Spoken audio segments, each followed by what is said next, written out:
여러분들 반갑습니다. 한미반도체 분석해 보겠습니다. 사족 필요 없이 바로 본론으로 들어가도록 하겠습니다.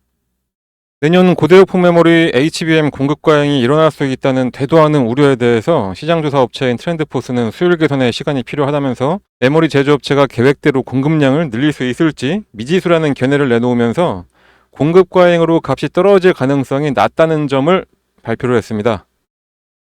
트렌드포스가 이틀 전에 내놓은 리포트인 HBM3E 12단 수율 개선과 고객 검증 어려움에서 12단의 안정적 수율을 달성하기까지 시간이 오래 걸릴 것이기 때문에 공급 과잉 발생 여부를 예측하는 건 불가능하다라고 했습니다. 말이 조금 헷갈리시죠? 그러니까 이게 무슨 말이냐면은 이전 세대인 HBM3와 HBM3E 8단 제품은 안정 수율을 달성하기까지 최소 2분기 동안의 시간이 필요했었고 그걸 바탕으로 예측을 해도 HBM3E 12단 제품의 학습 시간이 크게 단축될 거는 불가능하다. 그런 이야기입니다. 거기다가 시장이 빠르게 이 12단 제품으로 전환이 되고 있는 상황이어서 더 그럴 수밖에 없다. 그런 의미겠죠. 최근 D램 공급사들은 실리콘 관통 전극 공정을 적극 확장하고 있습니다. TSV라고 하죠. HBM하고 뗄래야 뗄 수 없는 공정 단계입니다. 삼성전자 같은 경우에는 올 연말 기준 월 12만 장으로 예상되는 TSV 웨이퍼 생산 능력을 내년 말까지 17만 장으로 40% 확대를 할 전망이고 SK 하이닉스도 같은 기간 동안 25%의 생산 능력을 확대할 계획을 가지고 있습니다. 이렇게 공급사들이 생산량 확대 계획을 밝히니까 시장은 공급 과잉과 가격 하락이 발생할 수 있다라는 말들이 좀 나왔었는데 이미 내년 물량까지 계약된 상태에서 일정을 맞추려고 확대를 하고 있는 건데 대체 이게 왜 우려에 대한 이유가 되는지 개인적으로는 정말 어이가 없습니다. 말씀드렸듯이 요 12단 제품 같은 경우는 엔비디아의 B200과 GB200, AMD의 MI325와 MI350 같은 주요 GPU AI 가속기에 탑재가 되면서 시장은 빠르게 요 12단 제품으로 다시 재편돼가는 중이고 만약에 공급 과잉이 발생한다면은 그렇다면은 12단 제품이 아니라 이전 세대인 8단 이하 제품들에 영향을 미치게 되는 거지.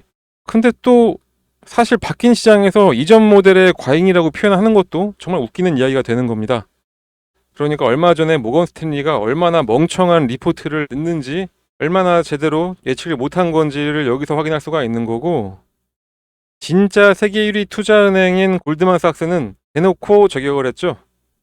여러 가지 이야기가 있었지만 요약을 좀 해보면은 우선 HBM 공급 과잉 우려 부분에서 We don't think so. 우리는 그렇게 생각하지 않는다 라고 단언을 했습니다. 내년 HBM 공급량은 188억 GB 규모로 193억 GB의 수요에 미치지 못하고 초대형 클라우드 서비스 업체 설비 투자 규모는 전년 대비 60%가 급증할 것이다. 이런 전망을 내놨습니다.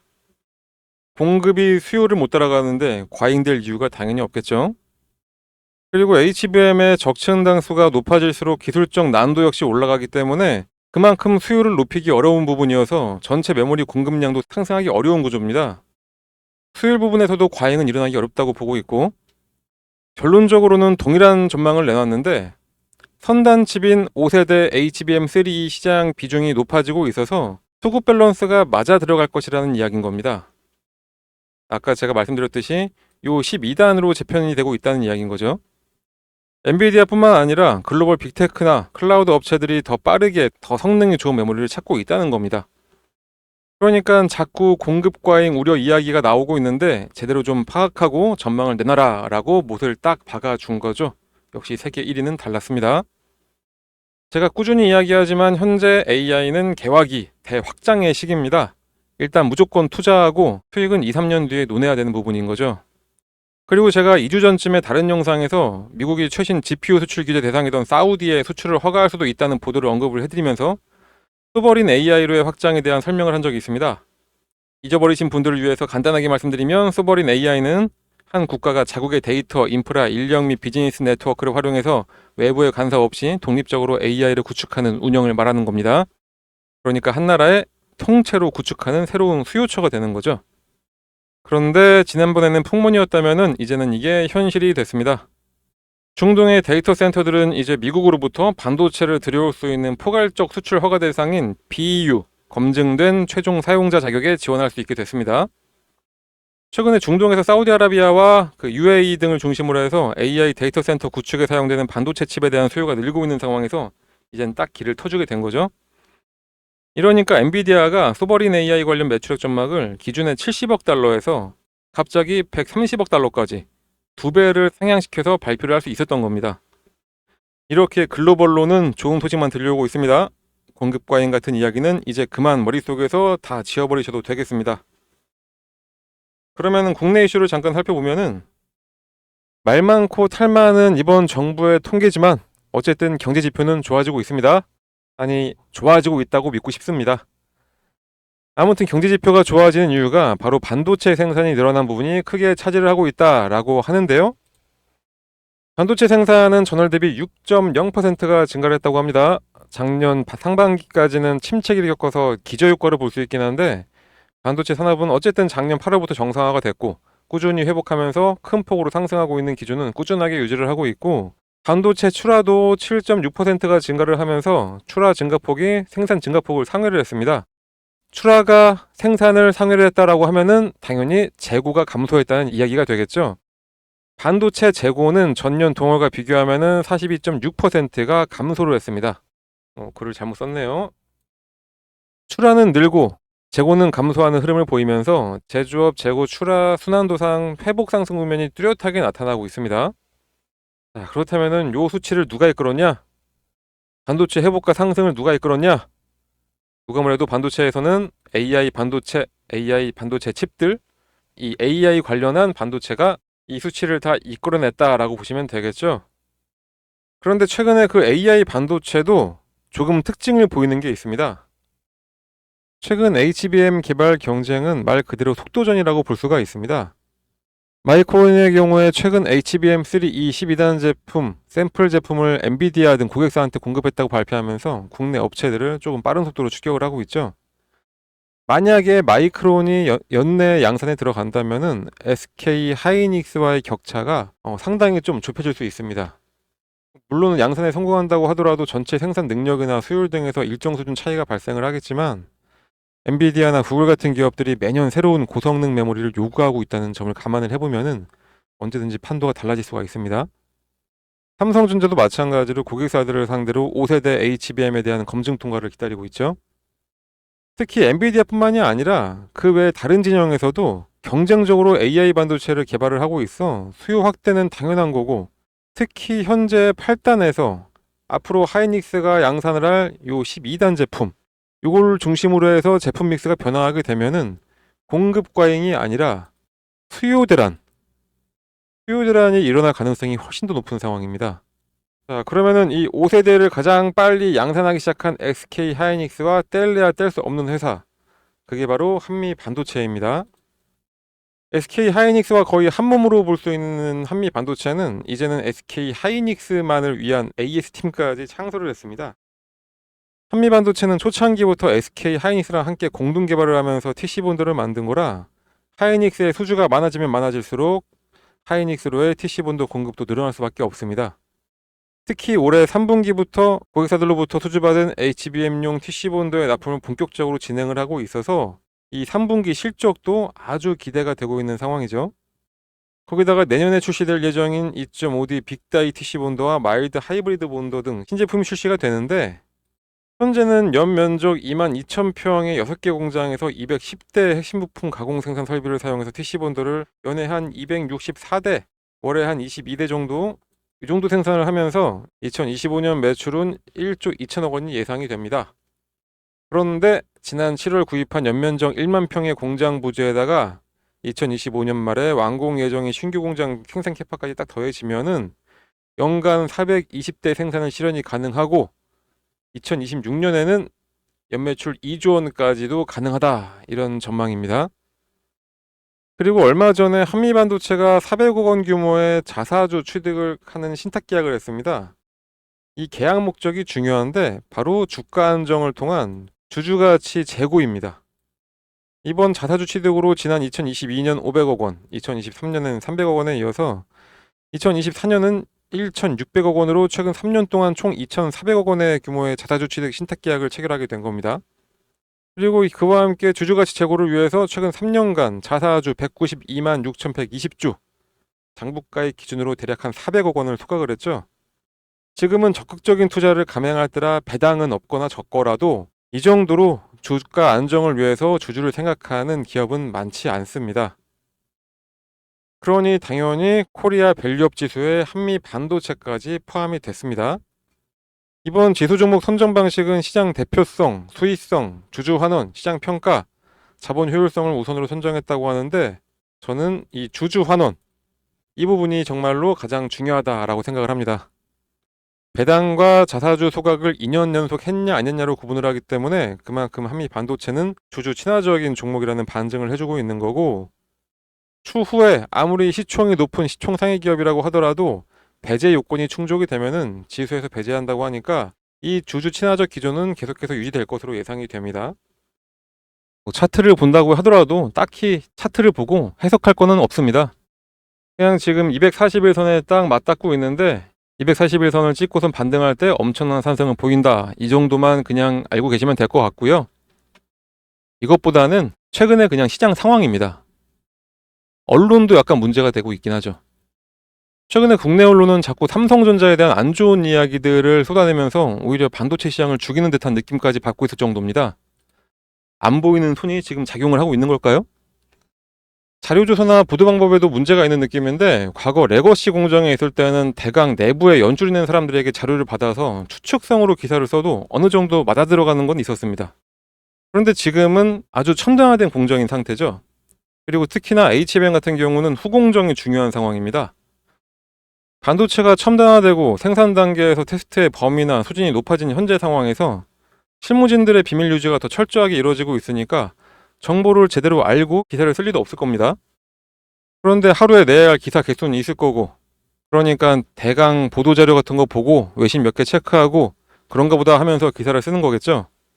그러니까 우리 기사 하나하나에 너무 매몰될 필요 없고, 반도체 시장은 정상이니까 우리는 그냥 딱 중심만 잡고 투자만 잘해서 수익만 잘 가져가면 되겠습니다. 한미반도체가 최근에 많이 하락은 하긴 했지만 상승 전에보다는 여전히 많이 올라가 있는 상태이긴 하죠. 그러다 보니까 장기간 투자하고 계신 분들은 여전히 수익을 보고 있으신 분도 계실 거고, 높은 금액에 매수했다가 본의 아니게 손실 중이신 분도 계실 겁니다. 이런 분들이 솔직히 더 많으시겠죠. 수익을 보고 계신 분들이라면 더 큰 수익을, 손실 중이신 분들이라면 이 손실을 만회할 수 있도록 여러분들을 대신해서 저희가 언제 어떻게 매수하고 매도해야 될지 다 알려드리도록 하겠습니다. 상단의 번호로 010-8129-3275, 이 번호로 한미반도체 맨 앞글자 한, 이렇게 딱 한 글자만 작성해서 문자 하나 발송해 주시면은 어느 타이밍에 물타기를 해야 되는지, 어느 타이밍에 신규 매수를 해도 괜찮은지, 그리고 얼마까지 보유하고 있다가 매도를 해야 되는지, 그 금액과 타이밍이 모두 다 들어간 요 투자 전략을 무료로 드리도록 할 테니까 부담 갖지 마시고 그냥 딱 이렇게 한이라고만 작성해서 문자 하나만 발송해 주시면 되겠습니다. 부담 갖지 마시고 그냥 무료로 꼭 받아 가셔서 여러분들 모두 다 수익 가져가시길 바라고요. 그리고 요 앞에 문자 7이라고 보이시죠? 한 말고 요 7이라고 작성해서 문자를 보내주신 분들께는 저희가 매일 오전 장 시작 전에 당일 상승할 종목 또는 전일 마감 전에 내일 상승할 종목을 얼마에 매수를 해서 얼마에 매도를 해야 되는지, 이것도 함께 문자로 보내드리고 있습니다. 시장이 아무리 어렵고 힘들어도 수익 낼 종목들은 많이 있습니다. 기회 놓치지 마시고 꼭 문자 받아서 매매하시길 바랍니다. 9월 말에 추천해드렸던 종목들 몇 개만 샘플로 보여드리도록 하겠습니다. 9월 20일 금요일날 오전 8시 25분에 장 시작 전에 저희가 안내해드렸던 종목입니다. 녹십자 웰빙 1,800원에 매수하셔서 12,500원까지 딱 보시고 매도하자라고 저희가 안내해드렸고요. 상승이 가능한 내용까지 같이 포함해서 드렸습니다. 자, 그랬더니 장 초반에는 살짝 하락을 시작했다가 우리가 매수해야 될 가격 그 부분까지 딱 와줬고, 이때 매수해서 12,500원 정확하게 찍고 내려왔습니다. 29분에 매도를 했으니까 대략적으로 한 20분 정도 걸린 셈이네요. 수익률은 하루에 15.4%가 나왔습니다. 그리고 23일 월요일날 오전에도 마찬가지로 8시 49분에 저희가 모비스 추천해 드렸고요. 3,350원 부근에서 매수하시고 3,800원에 뒤도 돌아보지 말고 그냥 매도해라 라고 저희가 안내해 드렸고, 결과는 어떻게 됐을까요? 이것도 마찬가지로 살짝 하락했다가 매수 가격 보니까 바로 딱 매수할 수 있었고, 그 다음에 바로 올라서 매도 가격 3,800원에 이거는 거의 한 10분 정도밖에 안 걸려서 올라왔습니다. 여기서 이렇게 막 흔들리기 시작하면은 더 갈 것 같기도 하고 한데, 저희는 무조건 그냥 기계적으로 매수하시고 매도하시면 되는 겁니다. 수익률은 10분 만에 13.1% 나왔고, 24일날 추천 종목입니다. 마찬가지로 8시 23분에 안내 드렸습니다. 핑거 1250원, 그리고 목표가는 11,500원. 저희는 오전에 급등 정보를 빠르게 매수하고 매도할 때는 목표가를 크게 주지 않습니다. 실현 가능한 목표가를 드리고 있습니다. 저희가 알려드리면은 그때 그냥 바로 딱 예약 걸어 놓으시면 되는 겁니다. 그럼 매수 되셨을 거고, 그 이후에 30분도 되기 전에 11,150원까지 올라갔습니다. 그 이후에 더 올라가긴 했지만 아까도 말씀드렸듯이 저희는 딱 목표가만 오면은 그냥 바로 매도입니다. 그렇지 않으면은 괜히 욕심내다가 더 큰 화를 불러일으킬 수가 있습니다. 자, 수익률은 30분 만에 11.9% 나왔습니다. 25일도 8시 44분에 안내 드렸고요. 이스트 소프트 문자는 이렇게 나갔습니다. 이거는 약간 시간이 걸리긴 했지만 한 40분 만에 수익률 18.6%. 이렇게 오전 30분만 딱 시간 쓰시면은 이런 수익이 매일매일 여러분들한테 가게 되는 겁니다. 최근에만 이랬냐? 그렇지 않죠. 저희가 9월 초부터 9월 중순까지 추천해드렸던 종목도 좀 몇 개 보여드리도록 하겠습니다. 9월 4일날 저희가 추천했던 샤페론입니다. 매수 가격은 26,000원, 매도 가격은 3,000원. 딱 38분 동안 투자해서 수익률은 15.38%가 나왔습니다. 다음날 9월 5일 원택 같은 경우에 9시 13분에 6,200원에 매수해서 9시 33분 6,700원에 매도했고, 딱 20분 투자해서 8.6% 수익 났습니다. 뒷자리 4630 사용하시는 분께서 저희한테 구독을 하겠다라고 문자를 보내주셔가지고, 다음날 바로 저희가 오전 8시 51분에 이 원택에 대해서 6,200원, 매도가 6,700원으로 매도 가격 필히 지켜달라고 하면서 문자 발송해 드렸고요. 그 결과가 바로 이겁니다. 이때 매수해서 이때 매도, 정말 단기간 내에 8.6%. 그리고 아까 전에 제가 구독 이야기도 말씀드렸는데, 구독이라고 안 보내셔도 되고 그냥 딱 7만 써서 문자 보내주시면 되겠습니다. 9월 10일날 추천했던 한농화성입니다. 18,000원에 매수해서 19,800원에 매도를 해라. 이것도 마찬가지로 23분간 수익률 10% 달성을 했습니다. 9월 11일날 추천했던 클리노믹스. 이거는 8분간 수익률이 거의 한 15%. 700원에 매수해서 800원 매도. 더 올라갔지만 욕심부리지 않고 저희가 딱 원칙을 내세운 방법대로만 해서 짧은 시간 내에 수익만 내고 나왔습니다. 보여드린 것 모두 다 공통점이 있죠. 바로 주가가 더 오르던 말던 무조건 목표가에 닿으면은 그냥 매도를 했습니다. 주식 투자는 이렇게 해야 됩니다. 원칙을 세워놨으면 주가가 더 오르던 말던 그 원칙에 맞게 매매를 해야 됩니다. 근데 이게 너무 힘들죠? 솔직히 매수하는 거, 그냥 막 올라가는 거 아무거나 매수 올라타기 너무나 쉽습니다. 그런데 이 매도 타이밍 잡는 게 너무나 힘듭니다. 조금만 더 기다리면 올라갈 것 같은데, 그런데 진짜 매도했더니 더 올라서 아쉬움이 남는 경우가 있기도 하고, 그런데 반대로 솔직히 매도 타이밍 놓치고 욕심 부리다가 오히려 더 떨어진 적이 많을 겁니다. 그런데 저희가 이렇게 원칙을 가지고 매수 매도를 기계처럼 하게 만들어 드리니까 여러분들은 그냥 문자 받으시면은 매수 걸고 매도 가격에 매도 예약만 걸어 놓으시면 되는 겁니다. 너무나 쉽죠? 그렇게 해서 하루에 한 종목씩 평균 10% 정도만 딱 수익을 낸다고 해보면은, 예를 들어서 100만 원으로만 시작한다고 하더라도 한 달 뒤에 내 계좌는 여러분들의 상상을 뛰어넘게 됩니다. 주식 투자는 복리의 마법이다, 이런 얘기 많이 들어보셨을 겁니다. 100만 원만 투자해서 하루 10%만 수익만 보더라도 한 달 동안 계속해서 수익을 쌓아간다면은 수익률이 572.75%, 100만 원 투자로 수익금은 572만 원, 이게 되는 겁니다. 그러니까 저희가 안내해드린, 추천해드리는 종목 한번 매수하셔가지고 수익 좀 잘 가져가 보시다 보면은 이렇게 여러분들의 주식 계좌에 수익금이 어느새 이만큼이 쌓여있게 되는 겁니다. 이걸 어떻게 한다고요? 그냥 저희 쪽으로 문자 하나만 발송해 주시면 되는 겁니다. 너무나 쉬운 방법인데 문자를 안 보낼 이유가 전혀 없죠. 믿음이 안 가신다라고 생각되시면은 일단 한번 보내보세요. 어차피 무료기도 하고, 실제로 주가가 오르는지 아닌지 여러분들이 매수하고선 떨어진다 뭐다 이렇게 판단하지 마시고 일단 문자 보내서 종목 한번 받아보시고 그 종목이 상승을 하는지 안 하는지 그냥 눈으로만 며칠 동안 확인해 보신 다음에 믿음이 가시면 그때부터 매수하시면 되는 겁니다. 추천하는 종목들 저희가 보내드리는 거 그냥 한번 확인만 먼저 해보시고 그 이후부터 실제 투자를 하시면 되겠습니다. 그러면 되겠죠? 저희 채널이 신생 채널이다 보니까 저희는 그냥 채널 커지는 것만 목적으로 하고 있습니다. 여러분들한테 어떠한 대가를 바라는 거 전혀 없으니까 이렇게 좋은 기회가 있을 때 꼭 이 기회들 잘 잡으시길 바랍니다.